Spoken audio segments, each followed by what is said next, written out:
Привршуваат работите од првата фаза од експресните патишта Штип-Кочани до село Крупиште, Штип-Радовиш, како и рехабилитацијата на патот до Пробиштип, објави министерот за транспорт и врски Горан Сугарески. Стартот на втората фаза од изградбата на споменатите патни правци се очекува од средината на оваа година. Намерата е намерата за Штип-Крупиште, да, значи за првата делница и делот на Пробиштип, да.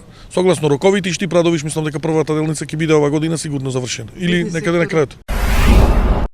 Ке се изработува техничка документација за изградба на брана на реката Сушица во Виничко. Изработката на документацијата ќе чини околу 1,2 милиони денари, а се очекува тендерската постапка за избор на проектант да биде објавена во мај годинава.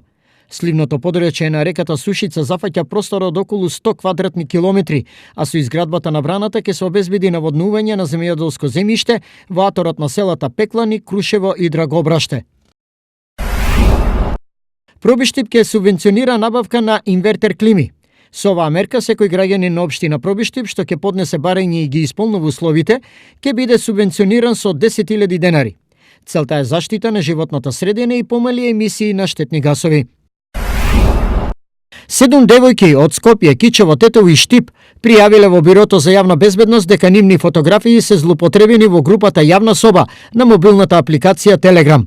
Се работи на обезбедување на податоците за сторителите на кривичните дела. Се вештачат телефоните кои се одземени од администраторот и креаторот на групата, како и други действија со цел што побрзо расчистување на случајот и поднесување соодветни пријави. Информираат од МВР.